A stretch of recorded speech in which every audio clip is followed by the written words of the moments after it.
हाँ जी, नमस्कार, good evening. कैसे हैं आप लोग? क्या हाल चाल है भाई सभी के?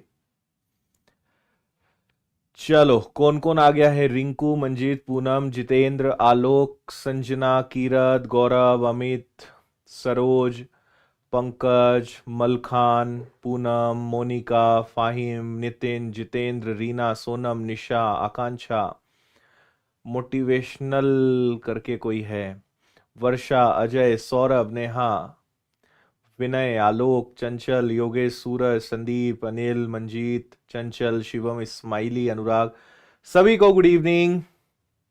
क्या हालचाल हैं आप सबके? आज क्या पढ़ने की बारी है? आज है शेषफल पर आधारित प्रश्न, जिसको हम कहेंगे क्वेश्चन बेस्ड ऑन रिमाइंडर। किस पर? रिमाइंडर पर आधारित जो प्रश्न रहेंगे, इनको आज आप और हम मिलकर सीखने वाले हैं। ठीक है भाई? तो पूरा आखिरी तक आपको बने रहना है। बहुत अच्छी चीजें आप यहां पर सीख कर जाएंगे। कुछ चीजें मैं आपको जल्दी से बता देता हूं। हमारी आज जो क्लास की बारी है वो शेषफल पर आधारित प्रश्न है, और कल हम लोग पढ़ने वाले हैं समय और कार्य। और समय कार्य में भी क्या कार्य छोड़ने वाले,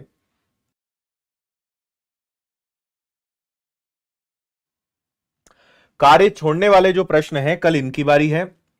और क्लास अटेंड करने के क्या क्या फायदे हैं ये आपको अब तक पता चल ही गया होगा, है ना? एकदम बेसिक से type wise, most important, zero level से पीडीएफ और पीवाईक्यू, सारी चीजें इसमें इंक्लूड होती है। जितनी भी पुरानी क्लासेस है, आप विनर्स के यूट्यूब चैनल पे जाएंगे, प्लेलिस्ट में जाएंगे, तो प्लेलिस्ट में आपको यहां पे दिखेगा हमारा ये। इसको मैं आगे करवा दूंगा या तो आपको एक प्लेलिस्ट दिखेगी, पुरानी जो क्लासेस हो चुकी है वो यहां दिख जाएंगे आपको। और आपको याद होगा कि कल रात को मैं 8 बजे आया था और मैंने कल एनटीपीसी की आपको बहुत डिटेल्ड और बहुत क्रिस्टल क्लियर जानकारी दी थी। और इस वीडियो को 24 घंटे होने पे आए हैं और इसको 1,07,000 विद्यार्थी अब तक देख चुके हैं। 1 लाख से ज्यादा विद्यार्थियों ने ये वाला वीडियो कल का देखा है। तो एनटीपीसी के बारे में अगर आपको नहीं पता कि ये क्या होता है, आपको ये वीडियो देखना चाहिए। मुझे उम्मीद है कि जब आप ये वीडियो देखेंगे तो आपको लगेगा कि अरे इसका फॉर्म तो हम भी भर सकते हैं, इसमें तो बहुत अच्छी वैकेंसी है। पता ही नहीं कभी किसी ने ऐसा, नहीं तो हम पहले भी भर देते और इस बार भी भर देंगे। तो आपको इस बारे में जरूर देखना चाहिए। अगर आपका यह उद्देश्य है कि सर कोई भी जॉब मिल जाए चलेगा, अच्छी जॉब मिल जाए रेलवे में, तो एनटीपीसी अच्छा मौका है सभी के लिए। नॉन टेक्निकल ये बैकग्राउंड वाले बच्चे हैं तो 12th हो गया, ग्रेजुएशन हो गया, फॉर्म भर सकते हो। ये वीडियो देख लेना, बहुत काम का है आपके लिए, है ना? और आप लोग की डिमांड पर कल मैंने थोड़ा सा प्लान चेंज करा है। कल हम पढ़ाई ना करते हुए कल रात वापस 8 बजे मैं आपको ग्रुप डी की जानकारी भी दे दूंगा। तो कल रात को जैसे हमने कल एनटीपीसी को पूरा डिटेल में समझा था, तो ग्रुप डी की आप कल बहुत डिमांड कर रहे थे, कल के कमेंट में भी बहुत सारा है। तो कल रात को 8 बजे हम ग्रुप डी का पोस्टमार्टम करेंगे। जैसे मैंने एनटीपीसी को बताया है वैसे ही पूरा ग्रुप डी को हम समझेंगे। तो सिलेबस, एग्जाम पैटर्न, कौन फॉर्म भर सकता है, योग्यता क्या है, आयु क्या है, क्या बनते हैं इससे, एक एक छोटी से छोटी जानकारी मैं आपको दूंगा। तो कल रात को 8 बजे इसी समय पे आप आइए, ग्रुप डी की डिटेल्ड डिस्कशन हम करने वाले हैं, है ना? और कल हमने घोषणा करी थी कि हम रेलवे का एक all in one foundation batch लेकर आ रहे हैं, जिसमें एक बैच से ही NTPC, group D, LP, CBT 1, CBT 2 सब की तैयारी आपकी हो जाएगी। तो ये बैच जल्द ही हम ला रहे हैं, आपको इसके बारे में जानकारी भी देंगे, है ना? तो 1 बैच हमारा टारगेट है कि एक बैच में ही आपको इतना हम दे दें, क्योंकि एनटीपीसी का फॉर्म भी भरना है, ग्रुप डी का भी भरना है, थोड़ा बहुत चेंज है, तो क्यों 2-2 बैचेस ज्वाइन करना, एक ही कर लेते हैं। सीबीटी 1 अलग है, सीबीटी 2 अलग है, तो 4-5 बैचेस से अच्छा है एक ज्वाइन करें। वो हम ला रहे हैं रेलवे का फाउंडेशन, और बहुत ही कम फीस में, बहुत कम फीस में। ठीक है, चलिए, तो यहां पे जितना प्रचार प्रसार था वो खत्म हुआ। अब आते हैं चैप्टर पर, और अब पूरा फोकस हम आने वाले 1 घंटे 1.5 घंटे करेंगे शेषफल यानी रिमाइंडर पर आधारित प्रश्नों पर, है ना? तो आज का हमारा टारगेट है रिमाइंडर वाले प्रश्न। जैसे आपके सामने पहला सवाल लिखा है, किसी संख्या को 42 से विभाजित करने पर भागफल 120 और शेषफल 0 प्राप्त होता है, उसी संख्या को अगर 41 से विभाजित किया जाए तो शेषफल क्या होगा। ये एक नॉर्मल सवाल है, इसको अभी सॉल्व कर लेते हैं, फिर मैं आपको थोड़ा सा बेसिक पढ़ाऊंगा। पहले इसको आराम से देख लो, फिर बेसिक की तरफ आप और हम मिलकर चलेंगे, ठीक है। हाँ, क्या कह रहे हैं भाई, किसी संख्या को 42, अच्छा मैं एक चीज आपको दिखाता हूं, यह फॉर्मूला आप सबने बचपन से ही पढ़ा होगा कि भाज्य का मतलब क्या होता है, जब भाजक और भागफल के गुणे में शेषफल जुड़ता है तो हमें क्या मिलता है, भाज्य। भाजक और भागफल के गुणे में अगर शेषफल जोड़ दें तो क्या मिलता है, भाज्य। इंग्लिश में कहें तो dividend is equal to divisor into quotient plus remainder, ये तीनों मिलकर आपके क्या बनते हैं, डिविडेंड बनते हैं। यही चीज यहां पर है, 42 से भाग दिया 120 बार, शेषफल बचा 0, है ना। तो ये इसको हल करने से आपको संख्या मिल जाएगी, क्या आएगी भाई संख्या, 12 का दुगना 24, 12 और 48 और उसमें 2 जुड़ गया 5040। और जब इस संख्या को अगर 41 से भाग दिया जाए तो शेषफल क्या आएगा, ये आपसे पूछा है कि अगर इस संख्या को 41 से भाग दिया जाए तो शेषफल क्या आएगा। मामला समझ में आ रहा है आप सभी को, ठीक है। 38 बहुत ज्यादा दिख रहे हैं, मतलब वो आंसर हो सकता है, तो मैंने 41 का भाग दिया एक बार, इसमें से 9 बचा और 4 बचा, है ना, 9 2 और 0 बचा। फिर मैंने 41 का भाग दिया, 41 दूनी 82, तो अब इसमें कितना बचा, यहां पे आपके पास 1 और 0 बचा। एक मिनट, कुछ गड़बड़ तो नहीं है, 41 का पहाड़ा हमने एक बार लिया, सॉरी 94 बचा था हमारे पास, है ना, 9 और 4 बचा, फिर 41 का दुगना हमने करा 82, तो हमारे पास बचा 12 और 0। 41 का पहाड़ा 3 बार ले नहीं सकते, है ना, मतलब ये जाएगा फिर से 2 बार ही, और इसमें से अगर 82 गया तो आपके पास एट द एंड बचेगा कितना, 38। 38 आपके प्रश्न का आंसर आ जाएगा, ठीक है। यहां तक मामला ओके है। चलिए, अब यहां पर मैं आपको एक छोटी सी बात सिखाता हूं, ठीक है। आपको थोड़ा सा बेसिक बताता हूं, समझ में आ गया होगा आपको। पहले हमने वो संख्या पता लगाई कि भाई 42 में 120 बचा और 0 शेषफल है, तो 42 120 का गुणा किया तो मुझे पता चल गया कि वो संख्या 5040 है। जब इसे 41 से भाग देंगे तो शेषफल क्या बचेगा, तो आपने जब 5040 में 41 का भाग दिया तो आपका रिमाइंडर क्या बचा, आपका रिमाइंडर बचा 38।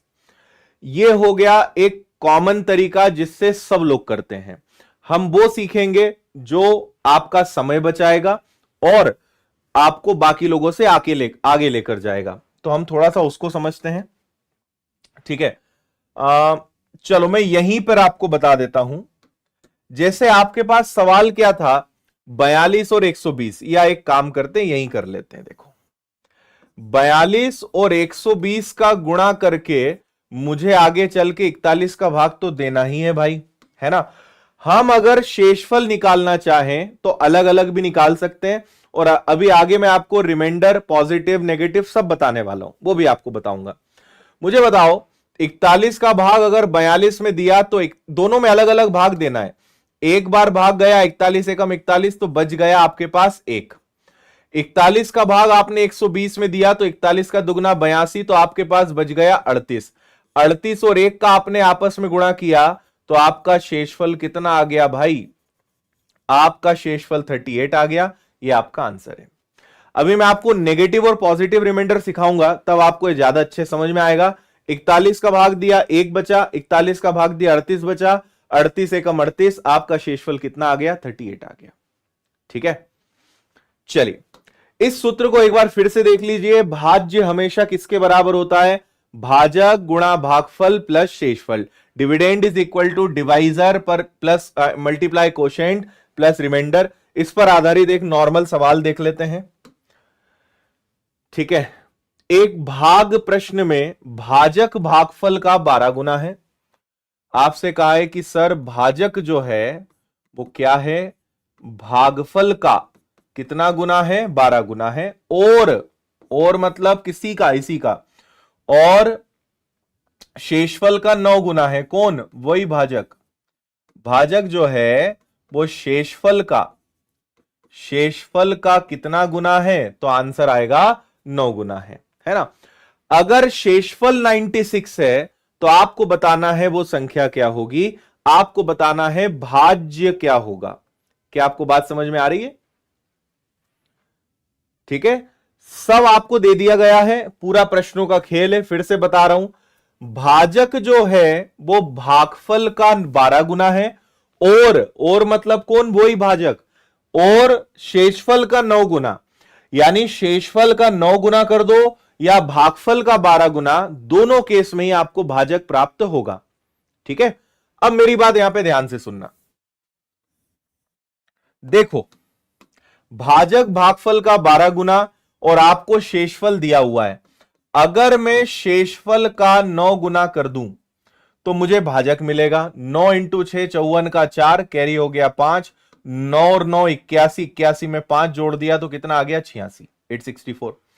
अगर भाजक 864 है तो भाजक यहां भी 864 ही तो होगा, है ना।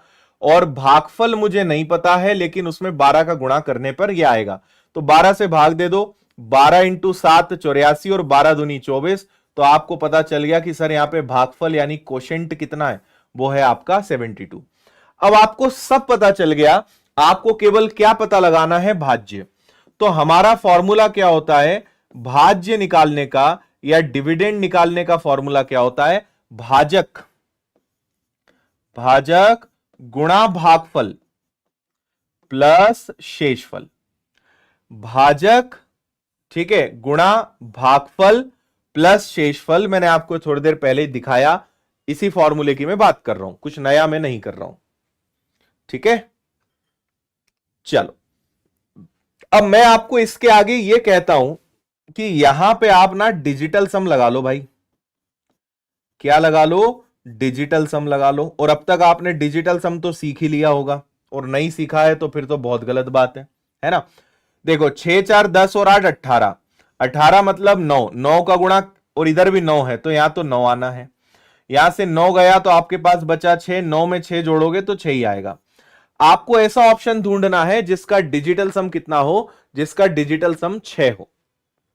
ठीक है, तो चलो तलाश करते हैं। 6 और 3 9 गया तो बचा 4 और 2 6, इसके आंसर होने की संभावना है।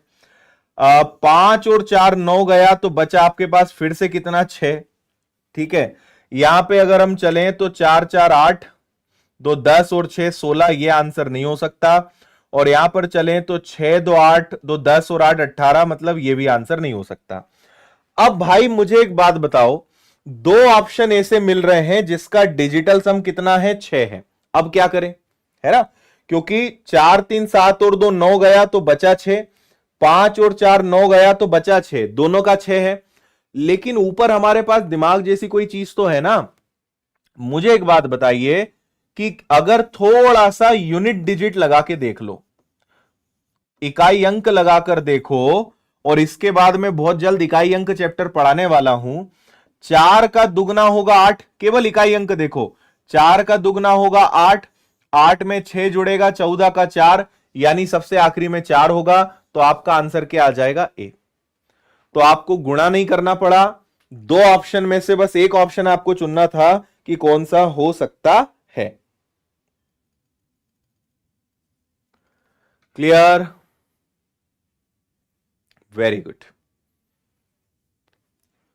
कौनो दिक्कत परेशानी?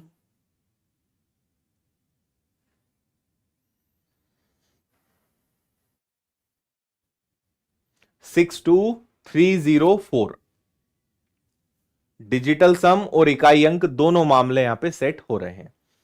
क्या सभी को बात समझ में आ गई? हाँ, इतने टाइम में तो गुणा कर लेंगे, करके दिखा देना मुझे, आप इतना गुणा करके दिखा देना। ठीक है, बोलना बहुत आसान है, और क्योंकि मैं आपको करके बता रहा हूं इसलिए टाइम लग रहा है। अगर मुझे करना होता तो इतना टाइम नहीं लगता, और आप खुद जब सॉल्व करोगे तो इतना टाइम नहीं लगेगा। पढ़ाने में और खुद से सॉल्व करने में, दोनों में अंतर होता है। पढ़ाते समय हर चीज का ध्यान रखना पड़ता है, इकाई अंक लिखकर बताना पड़ता है कि हमने इकाई अंक लगाया, इसको लिखने में टाइम वेस्ट होता है।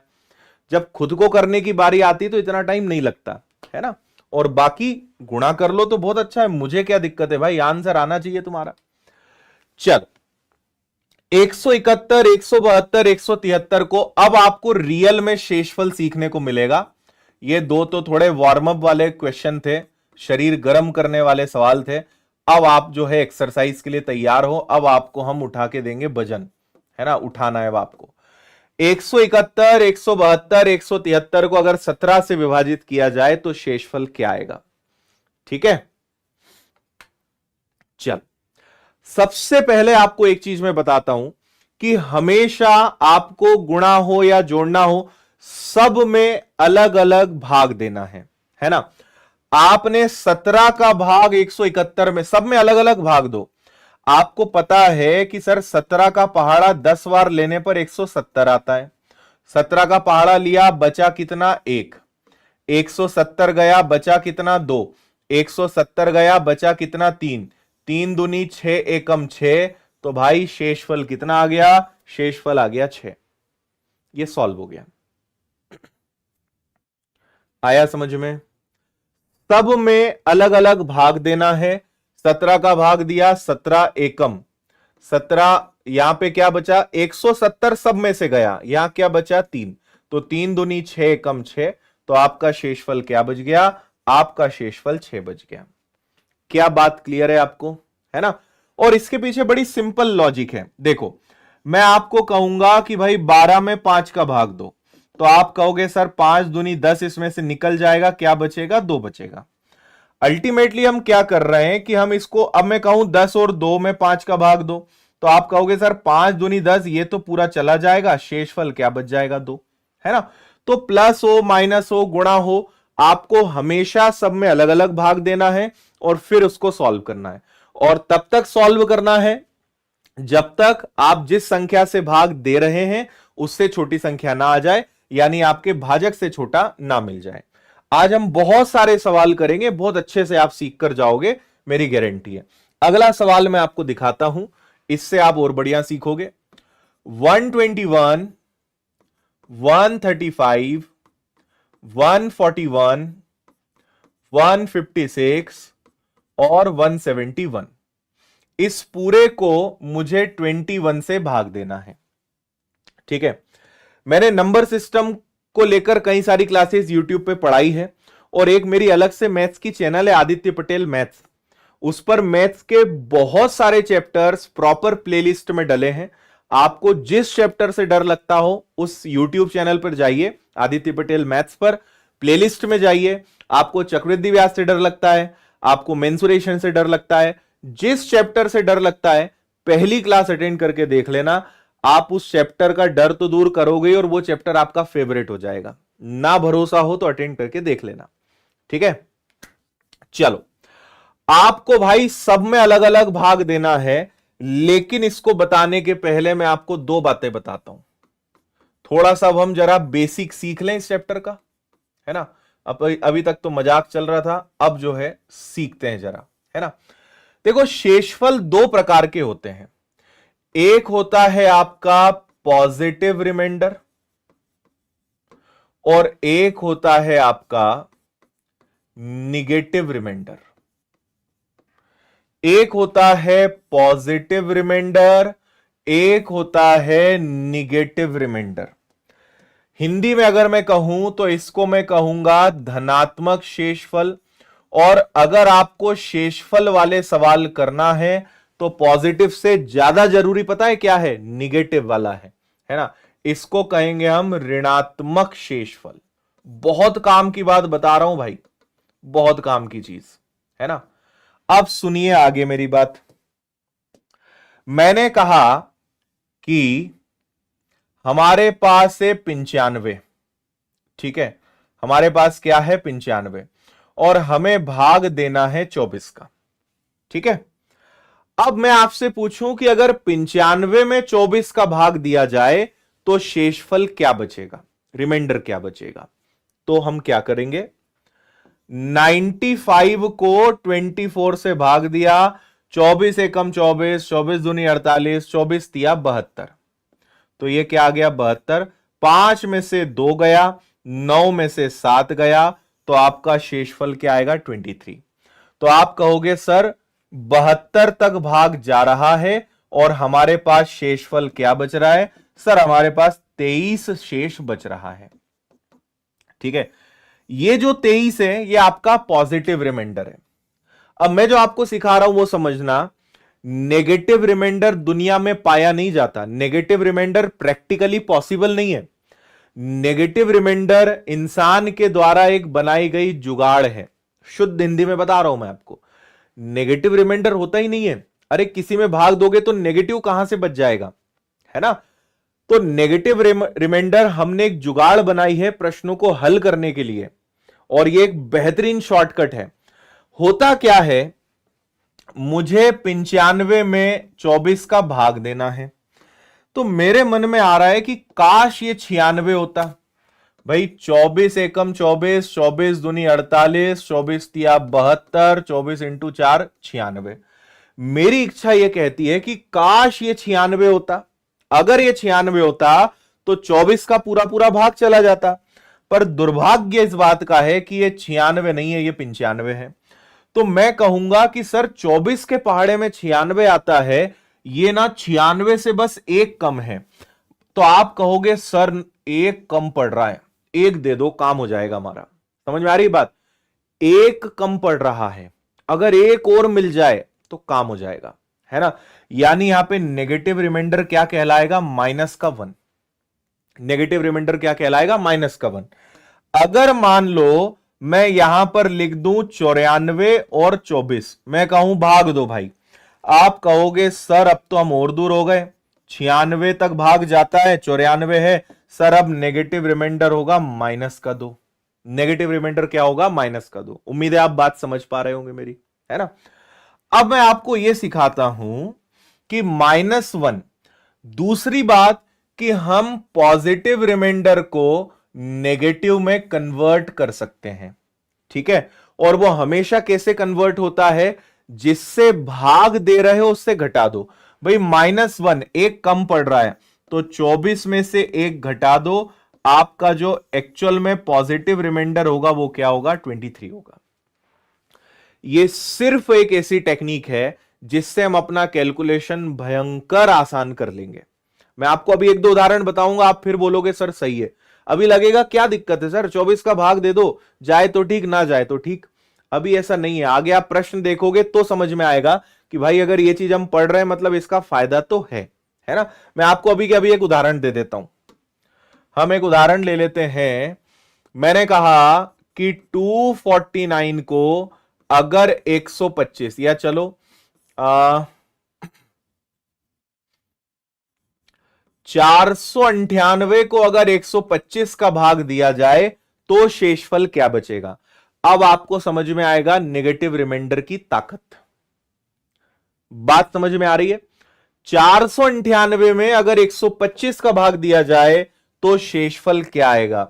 मैं पहला तरीका कि 498 को 125 का भाग दो, 125 का 3 गुना 375, 8 में से 5 गया, 9 में से 7 गया, और ये तो सर 23 आएगा।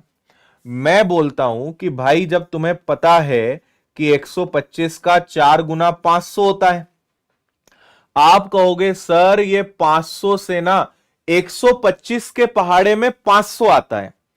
अगर 500 आ जाता तो ये भाग चला जाता, मतलब मेरे पास 2 कम पड़ रहा है, मेरे पास 2 की कमी है। और कभी भी रिमाइंडर अगर माइनस में आता है, माइनस में कभी ऑप्शन नहीं आएगा, आंसर हमेशा प्लस में आएगा। माइनस को प्लस करना पड़ेगा जिस संख्या से आप भाग दे रहे हैं। तो आपने कहा कि सर 125 पे 2 की कमी पड़ रही है ना। अच्छा मैंने 100 वहां पे लिखना भूल गया था, तो 123 आपका जो है वो रिमाइंडर हो जाएगा। आपका शेषफल क्या आ जाएगा, 123। 500 पहाड़े में आता है पर वो 2 कम पड़ रहा है, अगर 2 मिल जाता तो पूरा पूरा भाग चला जाता।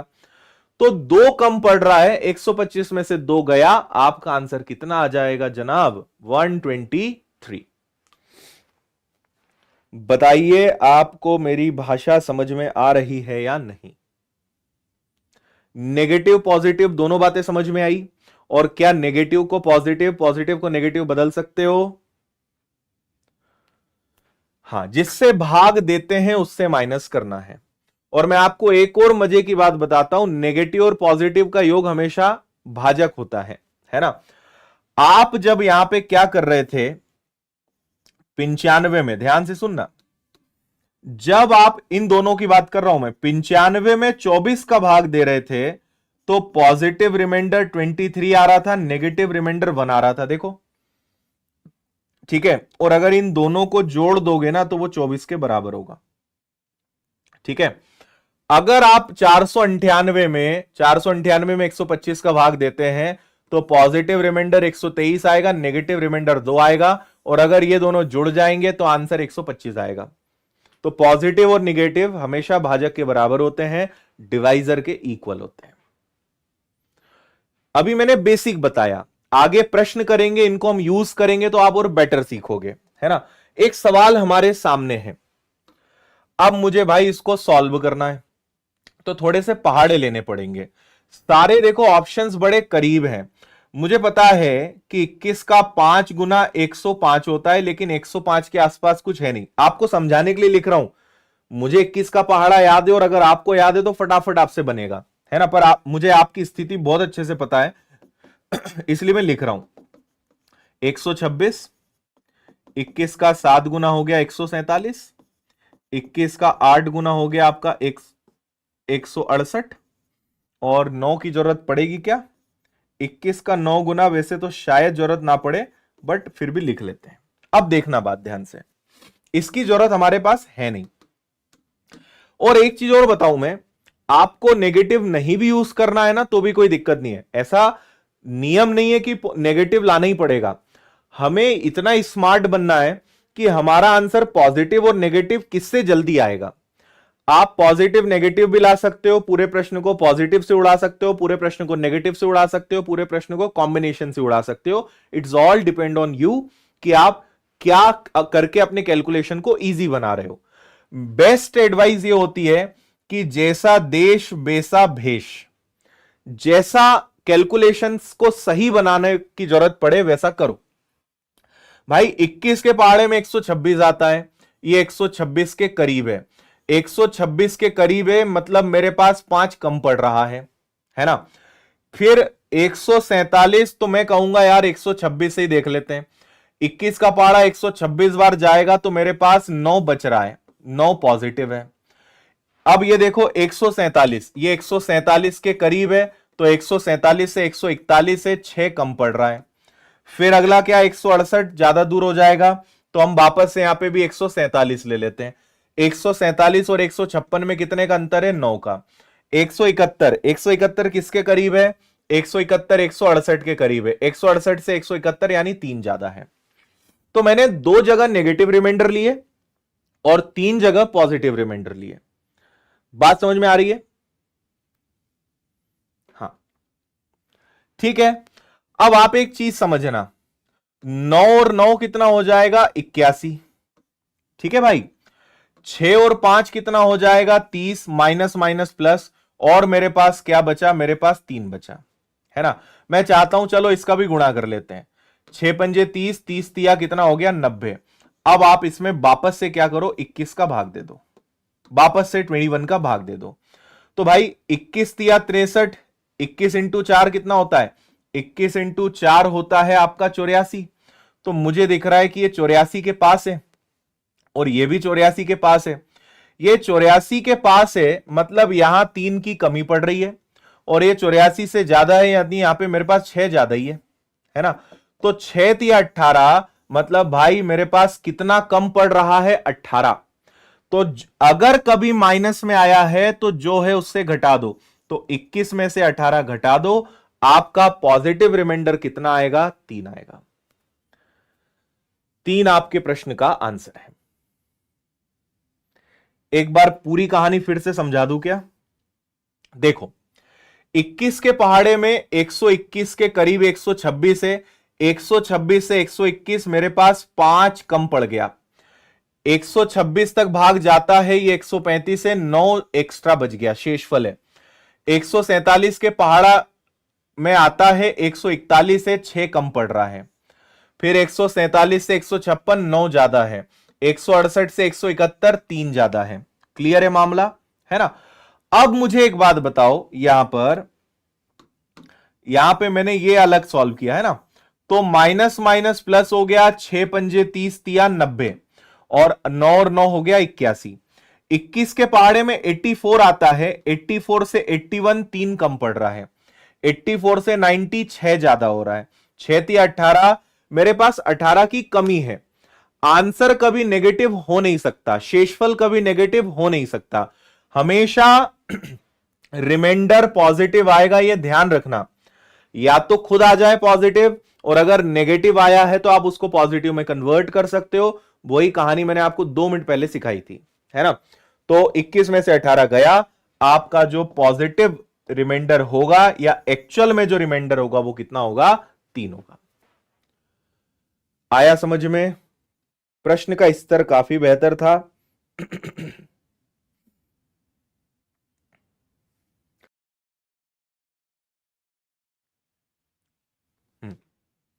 ठीक है, चलो काफी समय हमने दिया इस सवाल, इसको थोड़ा सा रोकते हैं, ये लीक से हटके सवाल हो जाएगा, इसको मैं आपको बाद में बताऊंगा। अभी हम जिस फ्लो में चल रहे हैं उस पे चलते हैं। इस सवाल को देखिए, आपसे कहा है कि सर 3 की घात 27 को अगर 26 से भाग दिया जाए तो शेषफल क्या होगा। जीडी का बहुत अच्छा सवाल है, ठीक है।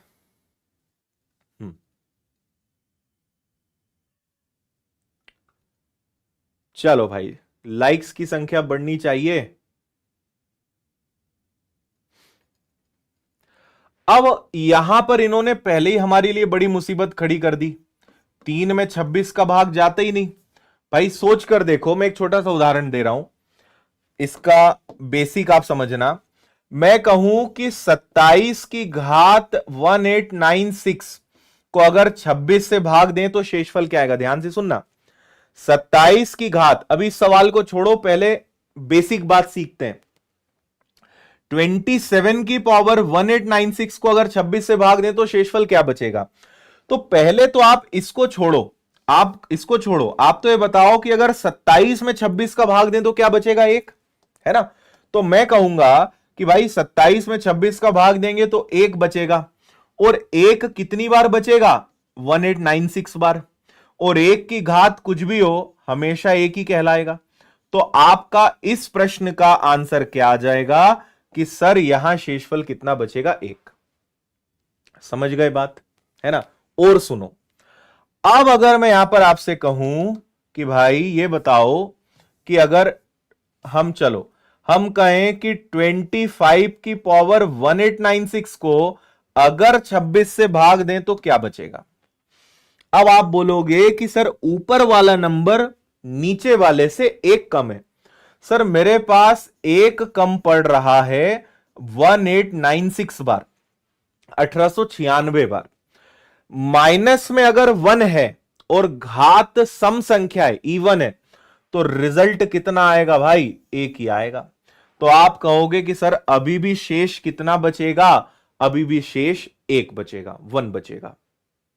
आया मजा। अब देखो और आगे, अगर मैं आपसे कहूं कि 25 की घात 1897 को अगर 26 से भाग दिया जाए तो शेष क्या बचेगा। ऊपर वाला नंबर नीचे वाले नंबर से 1 कम है, और ऐसा कितनी बार हो रहा है, 1897 बार हो रहा है।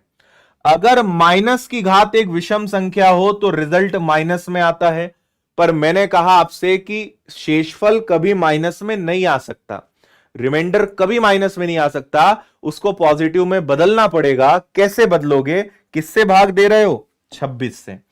तो 26 में से 1 गया, तो एक्चुअल में जो शेषफल बचेगा वो क्या बचेगा, 25। आप कहोगे सर इस प्रश्न का शेषफल क्या होगा, 25 होगा। क्लियर है, वेरी गुड। कई लोग को तो यह बात क्लियर हो गई है ना। इतनी बात ठीक है।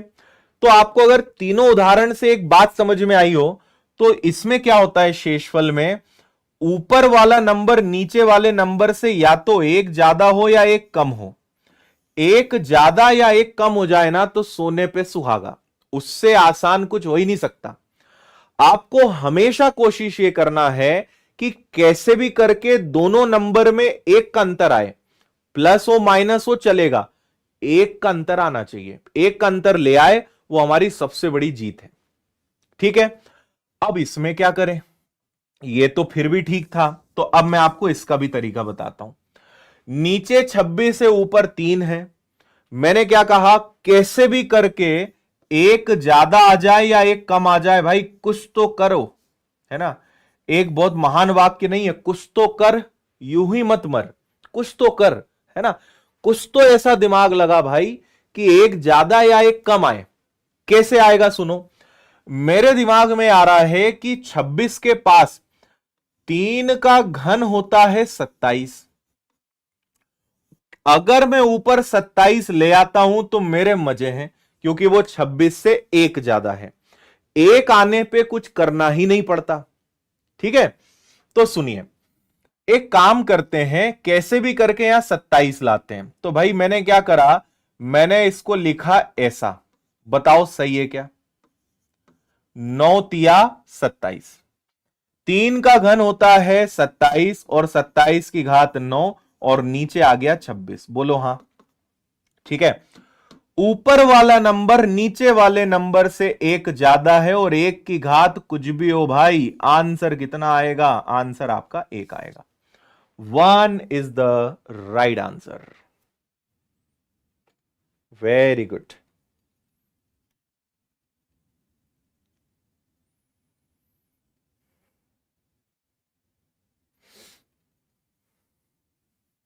आया मजा, लॉजिक पकड़ में आया आपके, है ना।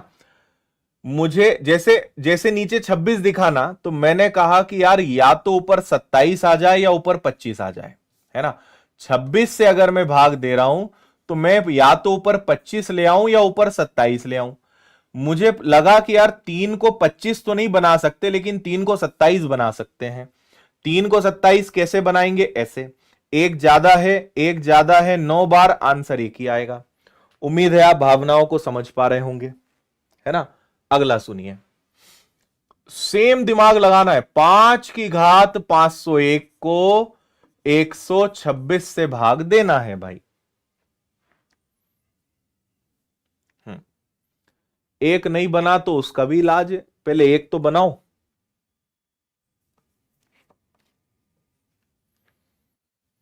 हम्म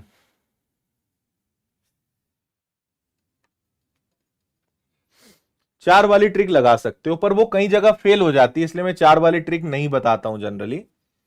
देखो भाई, 126 है, 126 के पास 125 भी आता है और 127 भी आता है। एक 4 वाली ट्रिक होती है कि घात में 4 का भाग दे दो, निकाल दो, वो भी होता है, पर बेसिक थोड़ा सा सीख लोगे, क्योंकि वो तरीका कई जगह फेल हो जाता है। हाँ जी, तो 5 को 125 बनाया जा सकता है क्या, 5 की घात अगर 3 कर लें, है ना, तो 3 एकम 3, 3 इंटू 6 18 और 3 इंटू 7 21, और नीचे मेरे पास क्या है, 126 है, बोलिए हां, सही है बात। 167 का 3 गुना करेंगे 501 आएगा, है ना। अच्छा, 5 का घन हो गया कितना, 125, और इसकी घात कितनी है, 167, और नीचे कितना है आपके पास, 126। अब मुझे यह बताओ कि ऊपर वाला नंबर नीचे वाले नंबर से एक कम है, कितनी बार, 167 बार, और एक कम है, विषम संख्या है, तो रिजल्ट आपका माइनस का 1 आएगा, यानी आपका जो शेषफल है वो क्या होगा, माइनस का 1 होगा। माइनस में कभी आंसर होता नहीं, तो आप 126 में से एक कम कर दो, आपका फुल एंड फाइनल आंसर जो होगा वो कितना होगा, 125 होगा। 125 इज करेक्ट आंसर।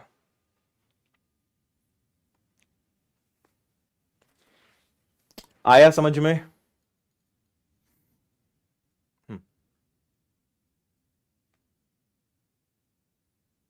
125 एकदम करेक्ट है, बिल्कुल ठीक। कोई भी डाउट हो तो आप पूछिए, फिर आपको और आगे लेकर चलते हैं।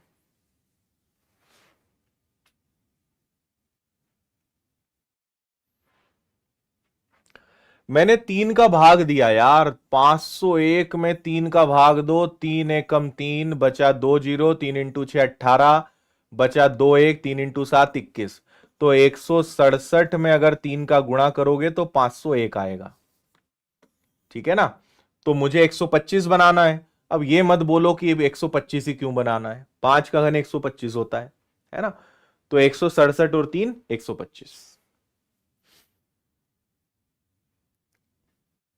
ठीक, चलिए और देखो अभी 4 की घात 999 को 7।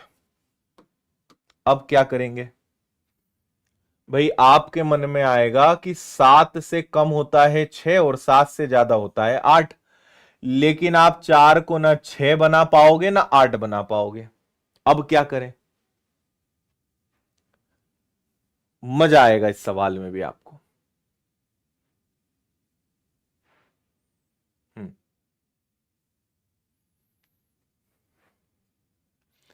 दिमाग लगाना पड़ेगा, इसीलिए ऊपर सबसे ऊपर ऊपर वाले ने अपने को दिमाग दिया है।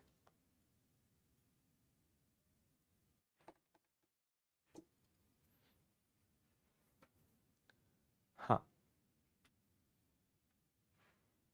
चलो सुनिएगा भाई बड़े ही प्रेम से। 4 है। अब ये कौन नहीं जानता कि 2 का स्क्वायर 4 होता है, दुनिया जानती है।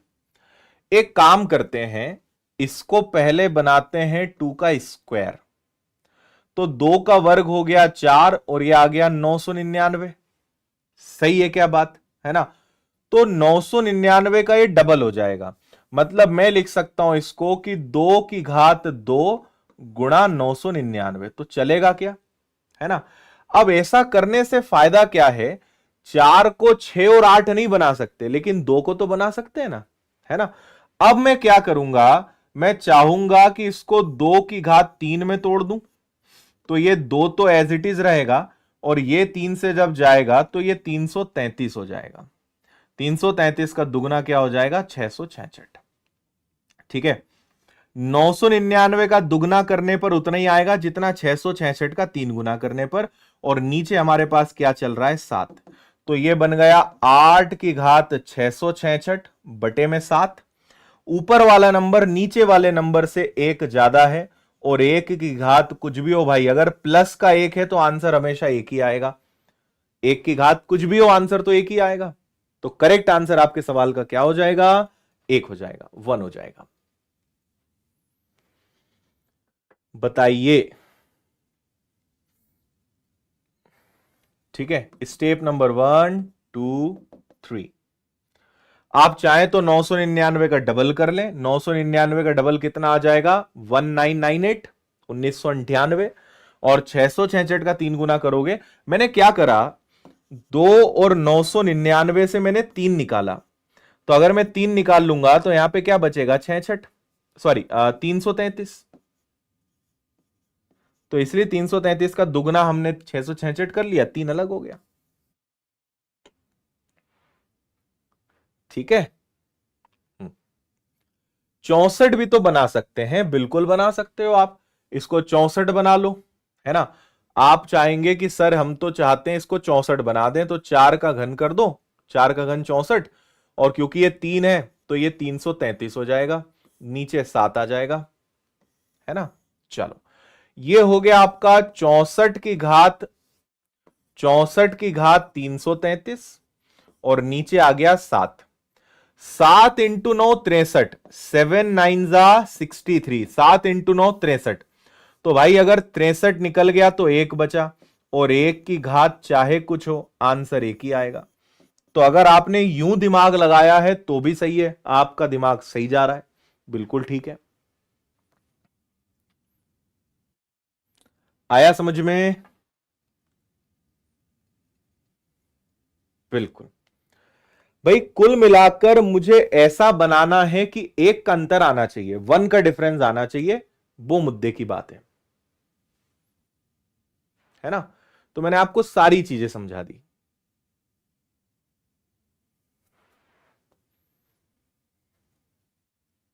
और देखो अब कितना बढ़िया सवाल आया है। 11 की घात 7 में 9 जोड़कर 10 का भाग दीजिए। 11 की घात 7 में 9 जोड़कर 10 का भाग दीजिए। मैंने थोड़ी देर पहले ही कहा था कि प्लस आ जाए, माइनस आ जाए, गुणा आ जाए, पहला काम होता है अलग अलग भाग देना, डिफरेंट डिफरेंट आप उसको डिवाइड करें। 11 में 10 का भाग जाएगा, 10 एकम 10, बचेगा 1, और 1 की घात क्या है 7।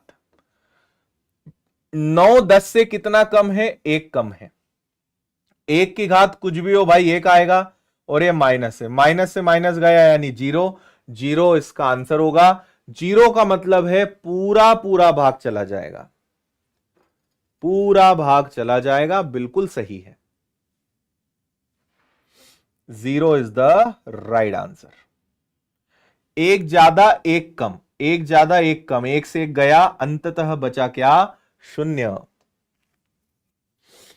चलिए 265 की घात 4081 में 9 जोड़कर अगर 266 से भाग दिया जाए, सीजीएल का सवाल है भाई, जुलाई 2023 का, सिर्फ आपके 5-6 महीने पुराना सवाल है ये सीजीएल का।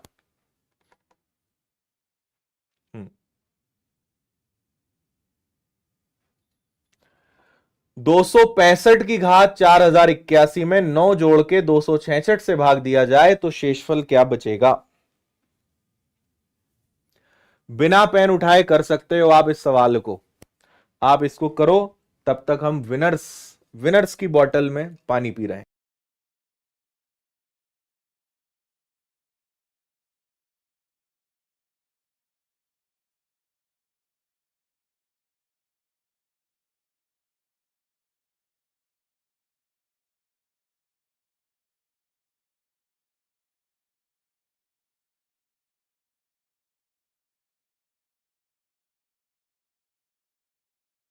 हो गया सॉल्व। चलो, ऊपर वाला नंबर नीचे वाले नंबर से 1 कम है, और ऐसा कितनी बार होगा, ऐसा 4081 बार होगा। और यहां पे ये 9 ऑलरेडी, बेचारा जो ऑलरेडी मरा हुआ है उसको क्या मारोगे, 9 में 266 का भाग जाएगा ही नहीं, 9 पहले से ही शेषफल है, उसको और क्या करोगे, ऐसे ही रहने दो। और विषम संख्या दिख गई कि भाई विषम संख्या है मतलब बाहर एक ही आएगा, 1 की घात विषम संख्या है तो माइनस का 1, 9 में से 1 गया तो आपका रिमाइंडर पॉजिटिव आ रहा है कि सर यहां पे शेषफल कितना आ जाएगा, यहां पे शेषफल 8 आ जाएगा। एसएससी सीजीएल का सवाल है ये, एसएससी सीजीएल का। और मैथ्स फाउंडेशन का जो बैच है उसमें मैं शुरुआत ही ऐसे सवालों से करता हूं, है ना, और ये सीजीएल लेवल का सवाल आप कर पा रहे हैं। ओके है, चलो आगे। 2 की घात 305 को अगर 303 जोड़कर 9 से भाग दें तो शेष क्या बचेगा।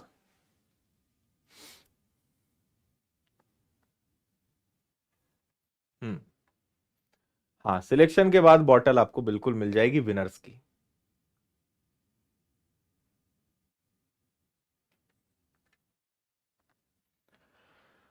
अब भाई वापस से खेल देखो, है ना, जैसे आप इसमें भाग दोगे तो 9 तिया 27, 9 तिया 27 तो बचा 3 और 3, फिर 9 तिया 27 तो बचा कितना 6। 303 में अगर 9 का भाग दे रहा हूं तो यहां पे क्या बच रहा है 6। तो ये तो क्लियर है कि 303 में 9 का भाग देने पे क्या बचेगा 6। मुद्दा तो यहां है। अब एक बात बताओ, 9 है, वापस चक्री चलाई हमने कि यार 9 को या तो 10 बना ले या 8 बना ले, है ना। 8 बना लेंगे तो 2 को 8 बनाना पॉसिबल है। 303 का मामला हमने खत्म कर दिया, 303 मतलब 6, खत्म। अब मुझे इसको 8 बनाना है, पर यहां एक और तकलीफ है। अगर मैं 2 की घात 3 करता हूं तो क्या गुणा करूं कि भैया 305 आ जाए, तो 305 तो 3 के पहाड़े में आता ही नहीं। तो मुझे अब एक काम करना पड़ेगा, सुनना, मैं पहले तो इस 305 को 303 और 2 की घात 2 में तोड़ूंगा, है ना। ऐसा क्यों, क्योंकि 303 3 के पहाड़े में आता है, तो मैंने कहा कि चलो यार इसको 2 की घात 3 करके 101 कर लो। तो 101 का 3 गुना 303, और आपका 2 अलग चल रहा है 4, और आपके पास प्लस का 6 चल ही रहा है, उसको बाद में समझेंगे। इतनी बात आपको समझ में आई या नहीं आई? और ये सब मेहनत हम क्यों कर रहे हैं? ये सारी मेहनत हम कर रहे हैं 8 लाने के लिए, है ना। नीचे वाले नंबर से कैसे भी करके एक ज्यादा या एक कम लाने का प्रयास करना है। हालांकि इसमें बहुत सारे कॉन्सेप्ट्स होते हैं, है ना। फर्मेट्स थ्योरम होता है, अलग अलग कई सारे नाम है, फिलहाल हम उसमें ना जाएं। चलो, ये बन जाएगा भैया 8, 8 की घात 101 और यहां पे 4 है और नीचे क्या चल रहा है 9। ऊपर वाला नंबर नीचे वाले नंबर से कितना कम है? 1 कम है, तो 1 की घात 101 यानी 1, है ना। और ये क्या है? 4, तो ये आ जाएगा -4। ठीक है, तो ये आ गया आपका -4 और +6 पहले इंतजार कर रहा है, तो बताओ आंसर क्या आएगा? वेरी गुड, है ना। इसको मैंने केवल ये सॉल्व करके बताया है अभी, है ना। 2 की घात 305 को मैंने हल करके बताया है, तो पहले आपने उसको ऐसे बनाया, फिर ये बनाया, फिर ये बनाया, फिर ये और आखिरी में ये। और 6 मेरे पास पहले से रखा है, तो 4 बचा, 6 बचा, 6 में से 4 गया, शेषफल क्या बचा भाई? 2 बचा। 2 आपके प्रश्न का आंसर हो गया।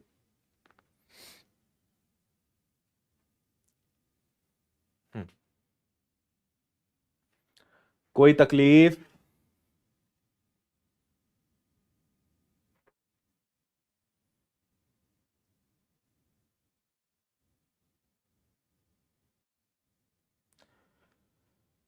क्लियर? फिर से एक बार बता दूं भाई, 302 की घात 3, 2 की घात 3 बनाने पे 8 तो आ जाएगा, पर 3 का किससे गुणा करें कि 305 आए? तो 305 तो 3 के पहाड़े में आता ही नहीं ना। इसीलिए हमने क्या करा कि पहले 101, क्योंकि 303 तक 3 का पहाड़ा आता है, तो हमने 2 अलग कर लिए, 2 का वर्ग 4 अलग कर लिया, 303 अलग कर लिया, 101 का 3 गुना कर दिया, 8 की घात 101, ऊपर वाला नीचे वाले से 1 कम है, -1 और 4 -4, -4 और 6, आपका आंसर कितना आ जाएगा? आपका आंसर 2 आ जाएगा। 2 इज द राइट आंसर। अब तो सीख गए, चलो बहुत अच्छी बात है। चलो अगला सवाल, 127 की घात 97 में अगर 97 की घात 97 जोड़ दी जाए तो 32 का भाग देने पर शेषफल क्या आएगा? ये चलो पचलो आप, पहले मेंस का सवाल है 2019 का। आधार समान है तो घाते जुड़ेंगे, बिल्कुल ठीक।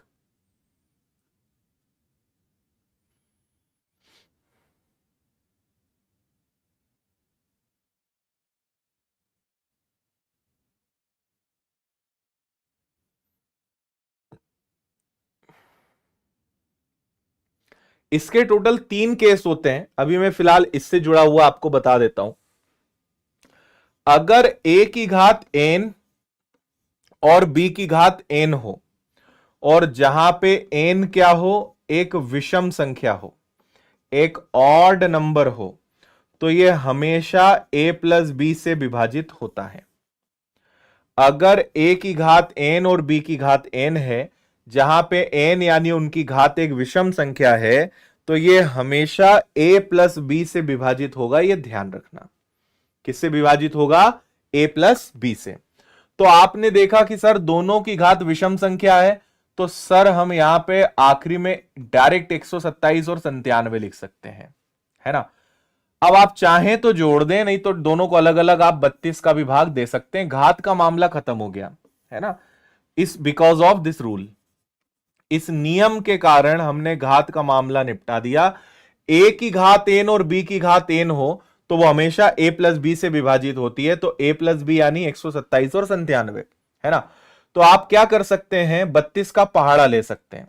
32 का पहाड़ा अगर आपने 4 बार लिया तो 4 का दुगुना 8 और 4 तिया 12 यानी 128। 128 से कितना कम है? 1 कम है। और 32 का पहाड़ अगर आपने 3 बार लिया तो आएगा 96। ये 96 से कितना ज्यादा है? तो ये 1 ज्यादा है। ठीक है भाई, 1 कम है और ये 1 ज्यादा है। 1 और 1 कट के 0 हो जाएगा, और 0 आने का मतलब है पूरा पूरा भाग जाएगा, तो डी आपके प्रश्न का आंसर हो जाएगा। D is the right answer.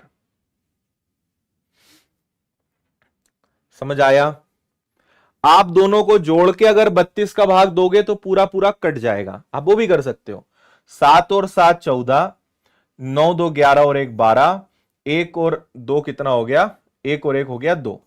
और अगर आप इसको 32 से भाग देंगे तो ये कट भी जाएगा, है ना। कितनी बार कटेगा? 7 बार। 7 दूनी 14, ये एग्जैक्ट 7 बार कट रहा है। आंसर 7 नहीं आएगा, पूरा पूरा कट रहा है, तो शेषफल क्या बचा? 0। इसलिए आंसर क्या आएगा? 0, कि कुछ भी शेष नहीं बचेगा। ओके भाई, चलिए एक और बहुत बढ़िया सवाल है जीडी का।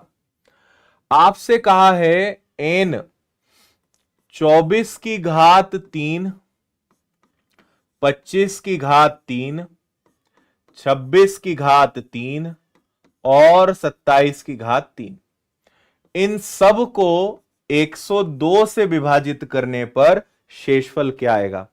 मैंने कहा है कि जीडी में कभी कभी ऐसे सवाल आते हैं कि एसएससी सीजीएल मेंस भी शर्मा जाए, है ना। जीडी का सवाल है लेकिन टक्कर ये मेंस को देगा, ठीक है भाई। तो जिनका आने वाले भविष्य में जीडी का एग्जाम है, थोड़ा सा तैयार रहिएगा। ऐसे प्रश्नों का परसेंटेज कम होता है, इतने हाई लेवल के सवाल कम आते हैं, लेकिन आते हैं, है ना। पर मैं आपको बताऊं, जैसे हमने बचपन से सुना है, हर सफल आदमी के पीछे एक महिला का हाथ होता है। हर कठिन प्रश्न का एक सरल तरीका भी होता है। कोई सवाल अगर बहुत कठिन दिख रहा है तो वो निश्चित रूप से सरल होगा, बस उसका तरीका हमें ढूंढना है, ठीक है। इसीलिए हर सफल आदमी के पीछे एक महिला का हाथ है और हर कठिन प्रश्न के पीछे एक आसान तरीका होगा, ठीक। तो सुनो, यहां पे हम एक काम कर सकते हैं। 25 दूनी 50 और 1 51, 7 और 4 11। मुझे एक बात बताओ, आप में से कोई है जिसको a प्लस बी के क्यूब का फॉर्मूला याद हो? अपने कागज पेन पे लिख लो, मैं जब लिखूंगा तब बता देना मुझे। a प्लस बी के क्यूब का फॉर्मूला यहां पे लगेगा, ठीक है। हाँ, हम एक छोटा सा काम करेंगे। अच्छा, ये कहां से हमारे दिमाग में आया? इसके पीछे आने के दो कारण हैं। पहला तो ऐसे प्रश्न अगर आपने पहले कभी हल करे तो दिमाग चलेगा। जैसे आज ये सवाल देख लोगे तो अगली बार अगर ऐसा सवाल आया तो आपसे बन जाएगा।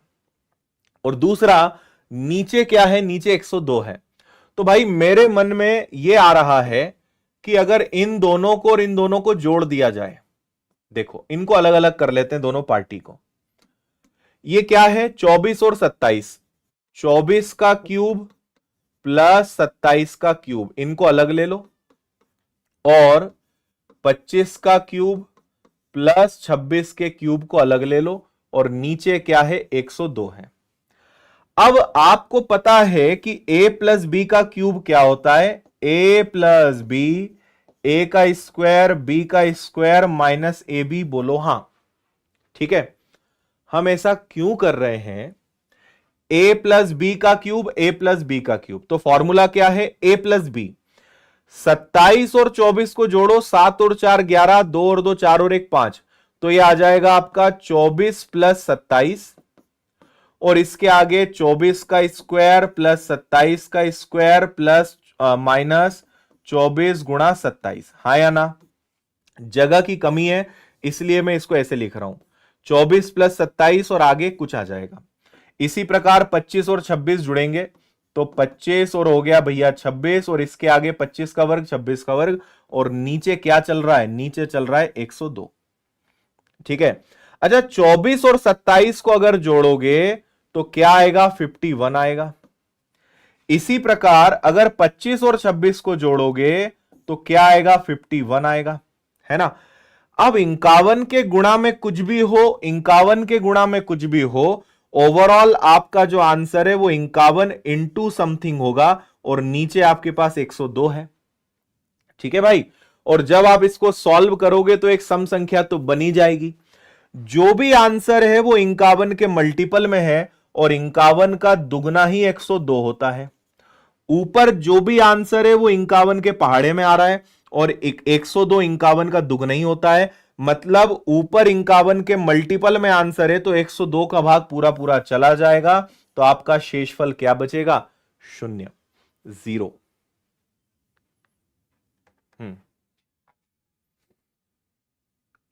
आया समझ में? अरे मैंने गलती लिखी, अरे यार सॉरी सॉरी सॉरी, थोड़ा सा मैं भावनाओं में बह गया था। ए क्यूब प्लस बी क्यूब लिखने में यहां पे गलती कर दी, दिमाग में सही जा रहा था, यहां सही लिखा है, वहां गलती कर दी थी। ए क्यूब प्लस बी क्यूब कर लीजिएगा, ए प्लस बी क्यूब को। ए क्यूब प्लस बी क्यूब, ए प्लस बी वो अलग हो जाता है ना। हाँ समझ आया भाई, ये भी 51 के मल्टीपल में है, ये भी 51 के मल्टीपल में, और ये भी 51 के मल्टीपल में, 51 का दुगना ही होता है, तो जो भी आएगा वो 51 के मल्टीपल में आएगा, और अगर 102 का भाग देंगे तो पूरा पूरा भाग चला जाएगा, शून्य बचेगा, यानी जीरो आपके प्रश्न का आंसर हो जाएगा। Got it? चलिए एक बहुत सुंदर सवाल आपके सामने देखो, यहां पे अगर आप अभी शाम को 6 बजे मैंने बहुपद पढ़ाया था पॉलिनोमियल्स एप्लीकेशन पर मैथ्स फाउंडेशन बैच में, आप में से जितने भी लोग एप्लीकेशन पर मैथ्स के कोर्स में हैं, आपको अब मजा आने वाला है, क्योंकि आज ही ताजा ताजा पढ़ाया 1 घंटे पहले।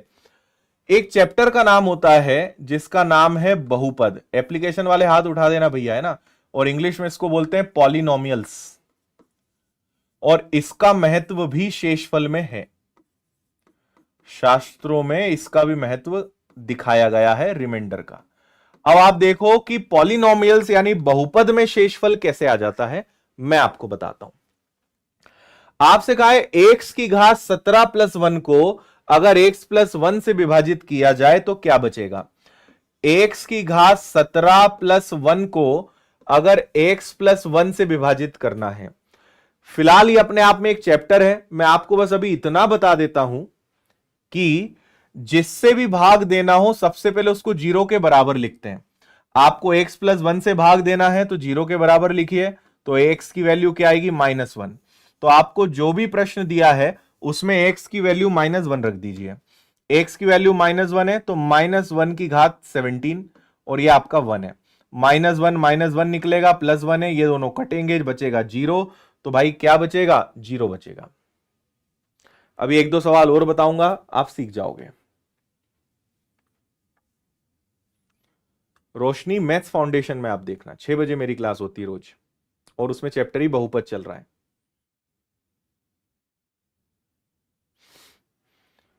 हाँ समझ आया? हमेशा 0 के बराबर करके x -1 है, -1 की वैल्यू को यहां पे रखिए, -1 + 1, आंसर आ गया 0। एक सवाल और होना चाहिए, सीजीएल में आया हुआ सवाल है, अब रेलवे का देखो। 3x² + ax + 4, इस पूरे को x - 5 से भाग देना है, शेषफल 0 प्राप्त होता है। a का मान किससे भाग देना है? x - 5 से, 0 के बराबर लो, यानी भाई x की वैल्यू क्या लेना पड़ेगी? 5। x की वैल्यू 5 रख के आप खुद बताओ क्या आ रहा है,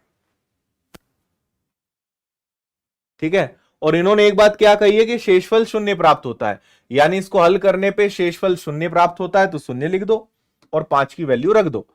तो ये आ गया 3, 5 का वर्ग हो गया 25, फिर आ गया a और आ गया 5, फिर आ गया 4 बराबर में 0। 25 का 3 गुना 75, 75 में 4 जोड़ दिया 79, तो ये आ गया 5 है। 75 और 4 79, माइनस का 79, और अगर मुझे a की वैल्यू पता लगानी है तो माइनस का 79.5 बाय 5, और दशमलव में लाना है तो भी मुझे दिक्कत नहीं, 8 दूनी 16 से 2 कम 15.8।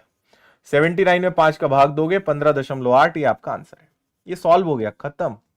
रेलवे एलपी और टेक्नीशियन का आया हुआ सवाल है 2018 का। आज जब मैं ये चैप्टर एप्लीकेशन पे पढ़ा रहा था तो कई बच्चे बोल रहे थे सर ये कहां आता है, बहुपद तो हमने सुना ही नहीं, हमने तो वो टीचर से भी पढ़ा है, उन्होंने भी कभी नहीं पढ़ाया।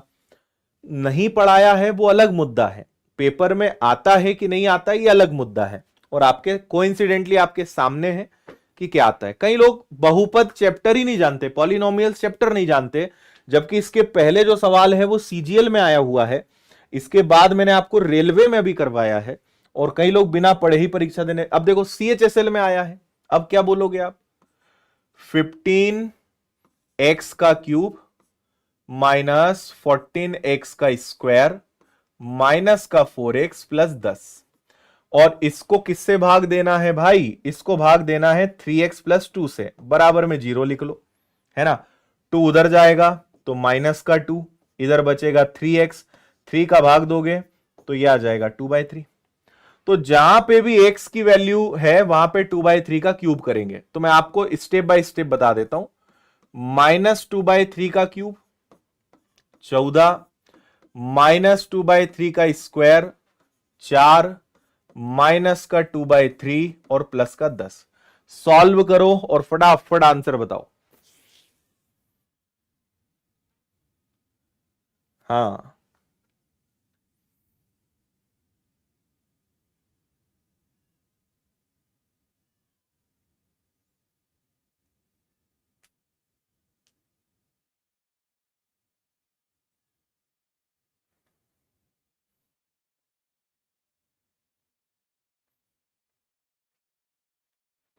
आया।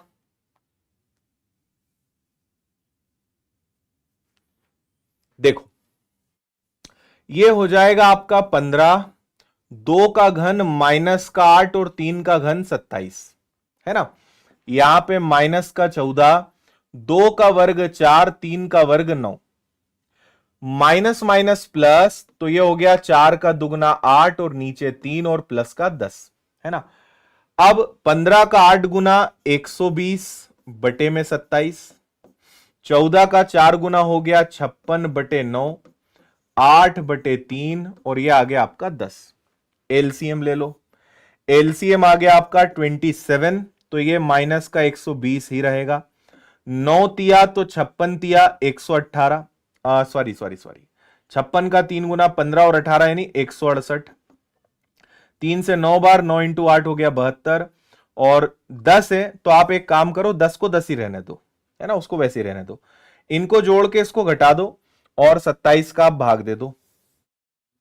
10 आपके पास अभी बचा है, याद रखना। 10 को भी ले लें, ले लो 10 को। 10 को अगर लेना है तो बटे में 1 लोगे तो वो जुड़ के क्या हो जाएगा, वो 270 हो जाएगा, तो आपको डायरेक्ट पावर मिल जाएगा इससे, है ना। तो 12 में से 8 जाएगा, आपके पास 4 बचेगा, ठीक है। 12 में से 8 गया, 4 बचा। अब आपके पास बचा 7 और 7 14 यानी 13 और 8, तो आपके पास बचा 5 और 2 2 गया, 54 बटे 27 है, और 27 का दुगना क्या होता है, तो बहुत बहुत बधाई सभी देशवासियों को, आंसर 2 है इसका, प्लस का 2 आपका आंसर है। अब सिर्फ कैलकुलेटिव है और कुछ नहीं है।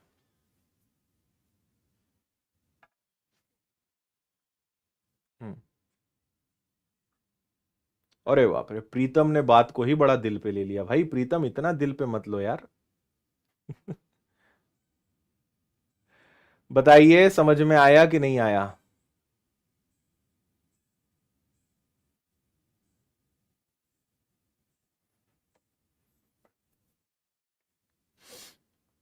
ठीक है,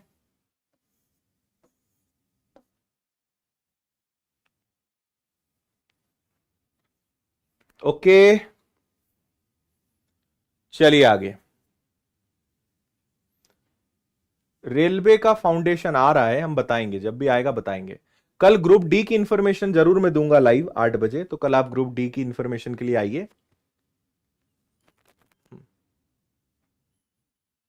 मैथ्स फाउंडेशन आप विनर्स के एप्लीकेशन पर ज्वाइन कर सकते हैं। मैं डेली 2 घंटे पढ़ाता हूं, सुबह अरिथमेटिक, शाम को एडवांस, एप्लीकेशन पर।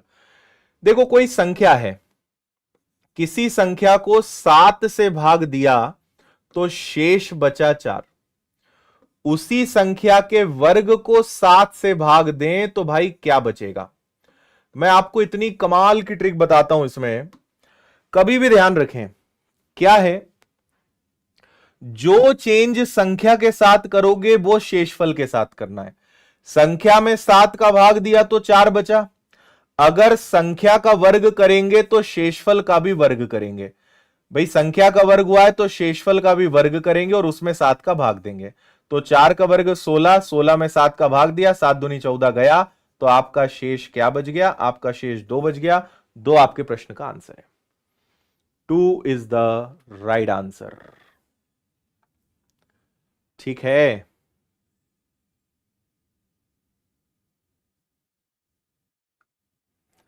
ठीक। जो चेंज संख्या के साथ करेंगे वो शेषफल के साथ करना है। ओहो, क्लास समाप्त ही हो गई है हमारी आज यहीं पर। इसकी पीडीएफ मैं आपको अभी टेलीग्राम पे शेयर कर रहा हूं, यहां से आप डाउनलोड कर लेना द विनर्स इंस्टीट्यूट पे।